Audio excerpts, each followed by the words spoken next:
Well, it's time now for another Money Management Monday. Today we're talking about your credit score. I'm joined now by Allison Lutren from Dow Chemical Employees Credit Union. Thanks for being here. Of course. Our first question, a lot of folks don't know, what is the importance of a credit score?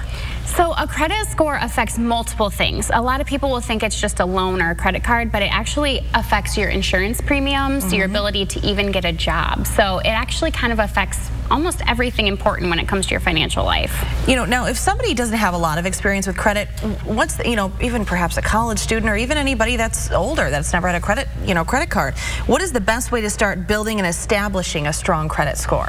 The first thing that you would probably want to do is get just a small unsecured loan or credit card, and you want to pay, so if you get the loan, you want to pay it the entire time. So if you get a 6-month loan for $500, don't pay it off early, pay your payment on time. You want to establish that credit and then kind of continually go from there. So you could pay off that loan and then get a credit card, do the same kind of thing. Make one purchase on it, pay it off every month. Okay. Something like that. So what is considered to be a good credit score? Maybe a range of scores that folks can say, okay, I'm comfortable here.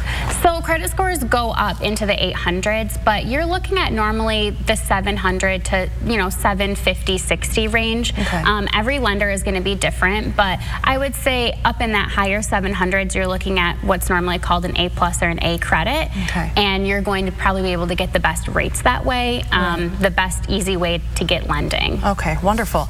What are some common mistakes that will hurt a credit score? So hurting a credit score, probably the #1 would be late payments that you're not keeping up on.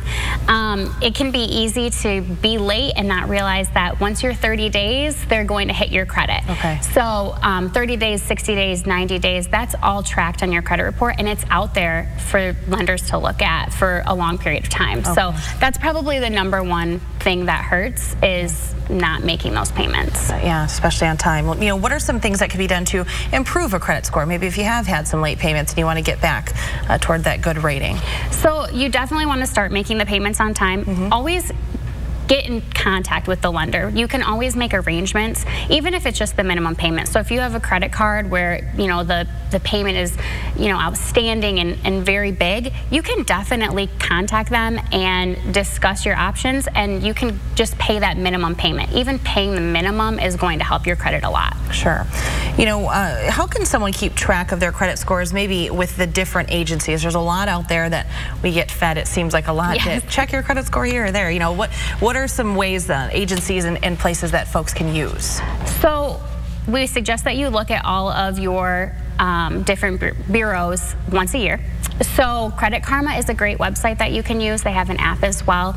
Just make sure that you're checking your credit every year, because if there's something that's incorrect on it, you can dispute it with those actual credit bureaus, and you can get that removed from your credit. That can change your score, almost same day. Right, wonderful. Like you said, mistakes, don't be afraid to reach out, right? No. Awesome. Thank you so much for being here with us. If you want more information about today's topic, you can log on to the TV5 Facebook page right after the news at 9 is over. We will be live there answering your questions.